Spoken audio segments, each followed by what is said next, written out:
मानसिक रूप से ये चेतन अवस्था में नहीं है। मैं प्रशासन से यही कहना चाहती हूँ कि मुझे न्याय चाहिए बस। इसकी हालत क्या हो रखी है, 3-4 साल का इसका बेटा है, 3 महीने की गर्भवती है, कैसे अपने बच्चे को पालेगी। अभी भी ये मानसिक रूप से अवसादग्रस्त है, तो हमें अभी भी कुछ पता नहीं बच्ची क्या करेगी, क्योंकि किसी से बोल नहीं रही है। कोई आगे से कोऑपरेट करे, सबल बंधाए, कोई आगे से बेटा हम हैं तुम्हारे साथ में, तो कुछ हिम्मत आए।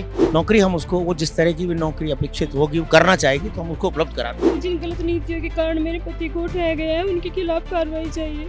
और आज हम अभी 2,51,000 रुपए से प्राथमिक सहायता के रूप में अभी इसको उपलब्ध करा रहे हैं, मगर सरकार की ओर से जो सहायता की बात थी आज तक 1 रुपया भी नहीं निकला। दीपक खारवाल संविदा कर्मी के लिए आंदोलन अभी भी जारी है। अपडेट इंडिया रोज आपको जो है आंदोलन कर्मियों के पास लेकर आता है, विरोध जो चल रहा है उसके पास लेकर आता है। और अभी दीपक की पत्नी करिश्मा जो है वो मेरे पास बैठी हैं। दीपक की पत्नी करिश्मा ने जो है अभी सुसाइड करने की कोशिश करी थी जहर खा के, और उसी के बाद से वो अस्पताल के अंदर एडमिट थी और अभी भी इनके हालात जो है वो पूरी तरीके से सही नहीं हो पाए हैं।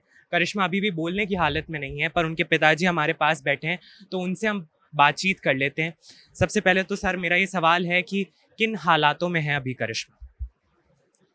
करिश्मा की अभी हालात बहुत खराब है, क्योंकि जब से दीपक जी खत्म हुए हैं, जब से ये अपने भविष्य के बारे में बहुत सोच करके और विलाप करती है कि अब मेरा जीवन कैसे कटेगा उनके बिना, कौन मेरे बच्चे का लालन पालन करेगा।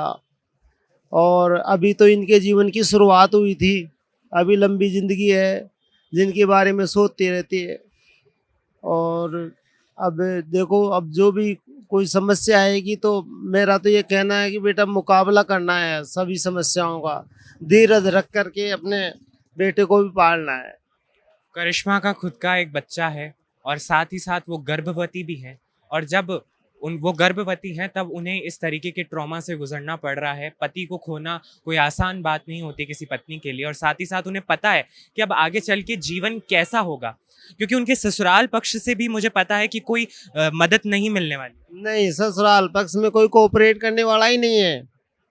हाँ, कोई आगे से कोऑपरेट करे, सबल बंधाए, कोई आगे से बेटा हम हैं तुम्हारे साथ में, तो कुछ हिम्मत आए।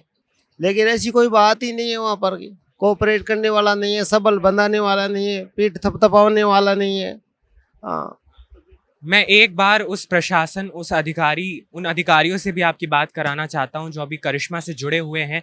सर, आप हमें अभी अपडेट दीजिए कि क्या चल रहा है।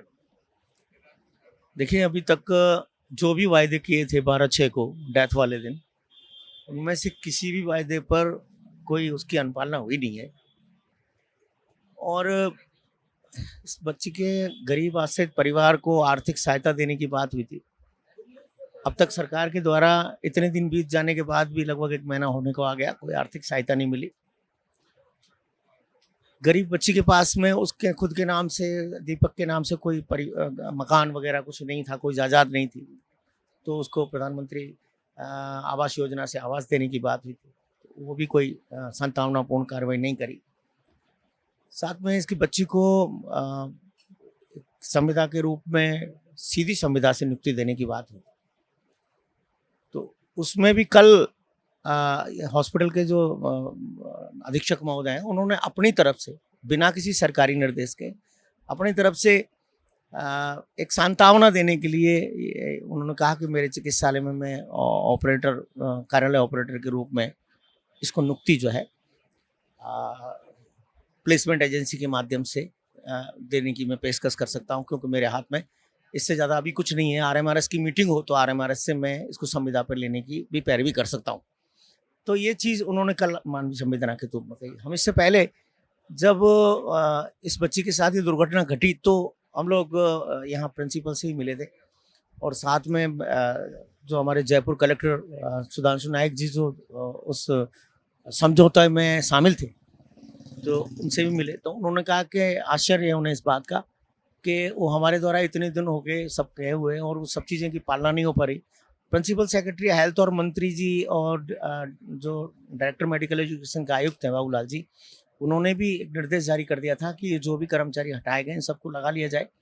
आरएमआरएस से लगा लिया जाए, कुछ को राजमेश के द्वारा जो खाली रहे पद हैं उन पर लगा लिया जाए, मगर उसकी अनुपालना किसी भी प्रधानाचार्य वगैरह ने नहीं की। तो लगभग 2300 लोग हैं पूरे राजस्थान में जो प्रभावित हैं, अभी धरनों पर बैठे हुए। तो एक भी तो चीज़ पर कोई कार्रवाई हुई नहीं। हालांकि सुधांशु जी ने कल बात हुई थी संदेश नायक साहब से, तो उन्होंने ये जरूर कहा था कि मैं बच्ची की नौकरी की तो जैसे ही उसकी अब मानसिक अवस्था ठीक हो जाए तो मैं उसको जुडिशरी में, मेरे कार्यालय में, कहीं पर भी हम उसको नौकरी के लिए आपको आश्वस्त करते, नौकरी हम उसको, वो जिस तरह की भी नौकरी अपेक्षित होगी, वो करना चाहेगी तो हम उसको उपलब्ध करा दें। सर, वादे तो पहले भी किए गए थे। जब ये चीज़ हुई थी, जब ये प्रदर्शन शुरू हुआ था, जब दीपक की न्याय की मांग उठी थी, तब भी वादा हुआ था। बहुत इसको राजनीतिक एंगल भी देने की कोशिश करी गई थी। दीपक की मृत्यु के ऊपर मैं कहूँगा कि खेल खेला गया था कि मेरा पक्ष ले लो, उसका पक्ष दे दो, मैं न्याय दिलाऊंगा, मैं दिया। अभी तक आप लोग यहाँ पर बैठे हो, तो करिश्मा किस पे निर्भर कर सकती है? अभी इसकी आर्थिक मदद कौन कर सकता है? देखिए, आर्थिक मदद की बात है तो आज भी हम लोगों ने तय किया है। अभी हम प्राथमिक सहायता के तौर पर नर्सिंग जो परिवार है वो 2,51,000 रुपये की राशि अभी हम उसको उपलब्ध करा रहे हैं। यहीं ये हमारी प्राथमिक सहायता है। पूरे राजस्थान से जो भी राशि आएगी, चल रहा है हमने फाउंडेशन के नाम पर, वो पूरे जिलों से, हॉस्पिटलों से आएगी, वो भी हम अपनी आप खुद पैसा जोड़ कर दे रहे हैं? जी हाँ, नर्सेज परिवार ने आर्थिक सहायता की बात की है और आज हम अभी 2,51,000 रुपये से प्राथमिक सहायता के रूप में अभी इसको उपलब्ध करा रहे हैं। मगर सरकार की ओर से जो सहायता की बात थी, आज तक 1 रुपया भी नहीं निकला। रोड के ऊपर तो कम्युनिटी के लोग लड़ जाते हैं, उनके लिए तो सरकारें लाखों रुपए की खजाना खोल देती है, उनको नौकरी, उनको किसको कियोस्क को, किसी को कुछ। मगर ये जो परिवार का, एक नर्सिंग परिवार का ऐसा साथी जो अल्प मानदेय पे काम कर रहा था और मात्र इसलिए कि सरकार उसको 3 साल बाद नियमित कर देगी इस भरोसे पर, क्योंकि आज तक ऐसा ही होता रहा था। और वो परिवार जो कि कोरोना काल में भी उसने सेवाएं दी, 3 साढ़े 3 साल से यहाँ काम कर रहा था और रोज अपनी जिंदगी को दांव पर लगाता है। नर्सिंग कर्मचारी तमाम सारे संक्रमणों के बीच से गुजरता है और ऐसे जो लोगों की जिंदगी बचाने के लिए खुद की जिंदगी को दांव पर लगाते हैं, ऐसे नोबल प्रोफेशन के प्रति सरकार की इतनी असंवेदनशीलता कि आज उसका आर्थिक परिवार सड़कों पर है और उसकी पत्नी ने भी कहीं ना कहीं आर्थिक दबाव में आके, सामाजिक दबाव में आके, इस कारण से कहीं ना कहीं इस बच्ची के साथ भी कोई दुर्घटना पिछले दिनों हुई है। ईश्वर की कृपा है कि बच्ची हमारे बीच में अभी वापस है। अभी भी ये मानसिक रूप से अवसादग्रस्त है, तो हमें अभी भी कुछ पता नहीं बच्ची क्या करेगी, क्योंकि किसी से बोल नहीं रही है, ये कुछ भी एक शब्द नहीं बोल रही है और मतलब अभी भी इसका क्लियर नहीं है कि ये अपने जीवन को किस तरह शुरू करेगी। तो हम सब लोग तो प्रयास कर रहे हैं कि ये अपने जीवन को एक बार वापस से शुरू करे, कैसे भी करके इसको ढांढस बनाया जाए। तो ये आर्थिक रूप से भी आज हम स्वावलंबन का एक हाथ इसकी ओर बढ़ा रहे हैं और ये लगातार हमारी ओर से जारी, हम तो कर ही रहे हैं। RLP सांसद महोदय ने भी 5 लाख रुपए की घोषणा करी थी, वो पैसा अब तक पहुंचा नहीं है, वो आ जाएगा, उन्होंने बीच में भी कहा था हम पहुंचा देंगे। मैं ये जरूर जानना चाहूँगा कि अभी डिस्चार्ज हुई हैं करिश्मा, डॉक्टर का क्या कहना है, क्योंकि गर्भवती भी हैं करिश्मा और उसके साथ साथ उन्होंने ये कदम भी उठाया है, अभी शरीर के ऊपर क्या क्या उनके असर पड़ा? देखिए, शरीर के ऊपर निश्चित रूप से गर्भवती है तो जो फीटल है उसके ऊपर कितना इसका दुष्प्रभाव हुआ है ये तो आने वाला समय बताएगा, क्योंकि निश्चित रूप से दुष्प्रभाव तो हुआ ही है। और अब प्रश्न ये, इसकी बच्ची की जहाँ तक बात है, ये अभी भी पूरी तरह अवसादग्रस्त है, मानसिक रूप से ये चेतन अवस्था में नहीं है, तो अभी इसकी और बहुत ज़्यादा गहन देखभाल की आवश्यकता है। तो अभी कुल मिला के कुछ कहा नहीं जा सकता, क्योंकि बच्ची के अगर फीटल को अगर कहीं कॉम्प्लिकेशंस आएगा तो उस बच्ची की लाइफ को भी कोई थ्रेटनिंग हो सकती है।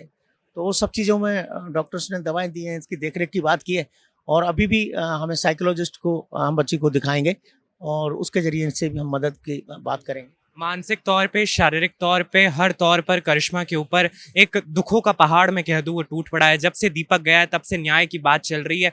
मैं कैमरामैन से चाहूंगा कि एक बार वो इधर आए और मैं आपको बताना चाहता हूं कि देखिए आप किस अवस्था में अभी करिश्मा बैठी है। मैं करिश्मा से बात कराने की आपकी पूरी कोशिश करूंगा, क्योंकि इतने समय से हम सब कोशिश कर रहे हैं कि करिश्मा कुछ कह दे, पर शायद इस सदमे से वो बाहर निकल ही नहीं पा रही है। ना जाने कितने लोग कोशिश कर रहे हैं। करिश्मा, एक बार हमें ये बता दो कि तुम क्या चाहती हो? मुझे न्याय चाहिए मेरे पति के लिए। तुम्हारे बच्चे हैं, तुम्हारा अभी पूरा जीवन आगे पड़ा है, तुम प्रशासन को कुछ कहना चाहती हो? मैं प्रशासन से यही कहना चाहती हूँ कि मुझे न्याय चाहिए बस।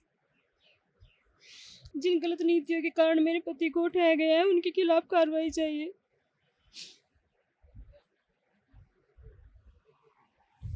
करिश्मा, अभी तक तुम्हारे लिए ना जाने कितने लोग यहाँ पर बैठे हैं, दीपक के लिए बैठे हैं, तुम्हारे लिए कितनी मदद आ रही है, सब लोग मदद करने के लिए तैयार हैं, बट जिसकी मदद पहुँचनी चाहिए तुम तक, उस प्रशासन की अभी तक शायद मुझे नहीं लगता कि उनको अभी तो तुम्हारी आवाज़ भी सुनाई दी है।